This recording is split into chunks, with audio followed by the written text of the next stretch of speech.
प्रियजनांनो, येशू ख्रिस्ताच्या नावात तुम्हाला माझे प्रेमळ अभिवादन. तुम्ही कसे आहात? तुम्ही ठीक आहात का? तुम्ही सुखरूप आहात का? तुम्हाला बचत करण्याची सवय आहे का? तुम्ही पैसे साठवता का? बचत. जर तुम्हाला बचत करण्याची सवय नसेल तर तुम्ही तुमच्या आयुष्यात एक चूक करत आहात. तुम्ही नक्कीच बचत केली पाहिजे. काही लोक अजिबात बचत करत नाहीत, तर सर्व काही खर्च करून टाकतात. तुम्ही असे असू नये. प्रभूने दिलेल्या आशीर्वादाचा एक भाग तुम्ही नक्कीच वाचवला पाहिजे. हे तुमच्या भविष्यासाठी किंवा एखाद्या कठीण परिस्थितीत तुमच्यासाठी उपयुक्त ठरेल. हे आपल्या मुलांच्या भविष्यासाठी देखील उपयुक्त ठरू शकते. नुकतेच एक वडील माझ्याकडे आले आणि आपल्या मुलीच्या लग्नासाठी मदत मागू लागले. मी त्यांना बसवले आणि लग्नाची तारीख व इतर गोष्टींबद्दल विचारले. मग मी त्यांना विचारले की त्यांची माझ्याकडून काय अपेक्षा आहे. तुम्ही तुमच्या मुलीच्या लग्नासाठी किती बचत केली आहे आणि तुम्हाला अजून किती हवे आहे. त्यांनी सांगितले की त्यांनी काहीच बचत केलेली नाही. त्यांना याची जाणीवच नव्हती की त्यांना एक मुलगी आहे आणि त्यांना योग्य वेळी तिचे लग्न करायचे आहे. जर त्यांनी दरमहा 500 रुपये जरी वाचवले असते तरी त्यांच्याकडे चांगली रक्कम जमा झाली असती. पण त्यांनी सांगितले की त्यांच्याकडे काहीच नाही. मी म्हणालो, मी तुम्हाला मदत करणार नाही. जर तुम्ही कष्ट केले असते आणि तुमच्या मुलीसाठी काही बचत केली असती आणि मग माझ्याकडे थोडी मदत मागितली असती तर मी तुम्हाला मदत करू शकलो असतो. ज्याने काहीच बचत केलेली नाही त्याला मी मदत करणार नाही. प्रभू मला तसे करण्याची परवानगी देत नाहीत. असे म्हणून मी त्यांना पाठवून दिले. बघा, प्रभू देखील या बाबतीत कडक आहेत. ते तुम्हाला विचारत आहेत की तुमच्याकडे जे काही आहे ते घेऊन या. प्रभू म्हणतात, जर तुम्ही तुमच्या हातात जे काही आहे ते आणू शकलात तर मी तुम्हाला आशीर्वाद देईन. तुम्ही सर्व काही खाऊन टाकावे आणि तुमच्याकडे कोणतीही बचत नसावी हे चांगले नाही. पण बचत कुठे करायची? लोक पृथ्वीवर काही गोष्टी साठवून ठेवतात. काही लोक पृथ्वीवर संपत्ती गोळा करण्यात मर्यादेपलीकडे जातात. एकामागून एक घरे बांधतात आणि खूप सोने गोळा करतात. याचा काय उपयोग? तसेच जे लोक गरीब आहेत त्यांनीही आपल्या भविष्यासाठी आणि येणाऱ्या पिढ्यांसाठी बचत करण्याची सवय लावून घेतली पाहिजे. प्रभू म्हणत आहेत, स्वर्गात आपल्यासाठी संपत्ती साठवा. प्रभू हे मत्तय अध्याय 6 वचन 20 मध्ये म्हणतात. स्वर्गात आपल्यासाठी संपत्ती साठवा. स्वर्गात एक बंक आहे.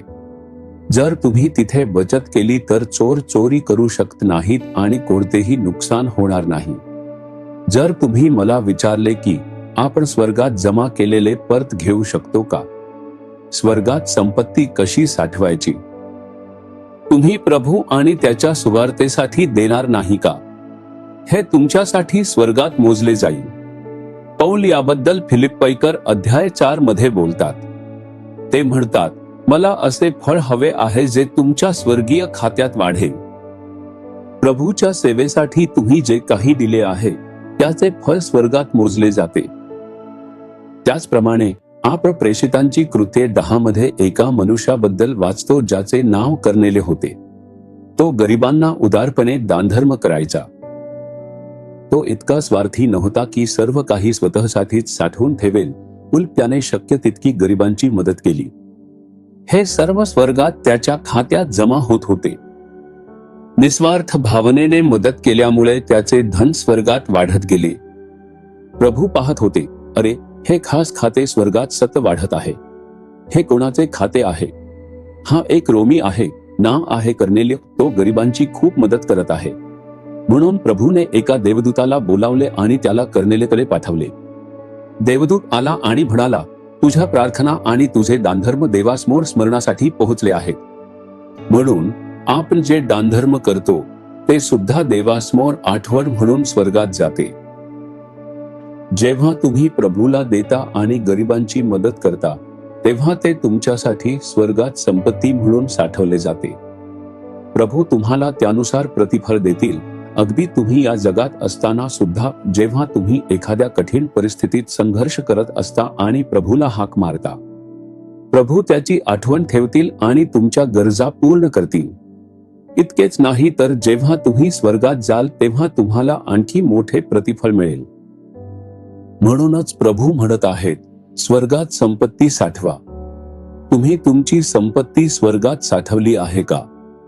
तुम्ही कोणाला एक पैसाही देत नाही आणि प्रभूच्या सेवेसाठीही काही देत नाही. तुम्ही गरिबांनाही काही देत नाही, म्हणून तुमच्याकडे स्वर्गात कोणतीही संपत्ती नाही. जेव्हा तुमचे खाते रिकामे असते आणि तुम्ही तुमच्या तातडीच्या गरजेसाठी प्रभूला प्रार्थना करता, तेव्हा प्रभू तुम्हाला आशीर्वाद देऊ शकणार नाहीत. तुम्ही स्वर्गात गेल्यानंतरही तुमचा आशीर्वाद पाहू शकणार नाही. म्हणून प्रभू म्हणतात की स्वर्गात संपत्ती साठवण्यासाठी स्वतःला समर्पित करा. आज एक संकल्प करा आणि म्हणा, प्रभू, मला स्वर्गात संपत्ती साठवायची आहे. मला सुवार्ता प्रसारासाठी उदारपणे देऊ द्या. मला गरीब, अनाथ आणि गरजूंना मदत करू द्या. असे करून पहा, तुमचे प्रतिफळ स्वर्गात आणखी मोठे असेल. केवळ इतकेच नाही, प्रभू तुम्हाला या जगातही त्यानुसार प्रतिफळ देतील. तुम्ही यासाठी स्वतःला समर्पित कराल का? प्रभू, मी स्वतःला स्वर्गात संपत्ती साठवण्यासाठी समर्पित करतो. प्रभू, माझ्या हातांना आशीर्वाद द्या जेणेकरून मी तुमच्या सुवार्तेच्या प्रगतीसाठी आणि गरीब, अनाथ व गरजूंना मदत करू शकेन. मला असे हृदय द्या. मला स्वर्गात अधिक संपत्ती साठवण्यासाठी कृपा द्या. मी येशूच्या नावाने प्रार्थना करतो. आमेन, आमेन. जीसस रिडीम्ड मराठी ह्या YouTube चॅनेलला सबस्क्राईब करा. सबस्क्राईब बटनावर क्लिक करा आणि बेल चिन्हावरही क्लिक करा. दररोजच्या नवीन कार्यक्रमांची माहिती मिळवा.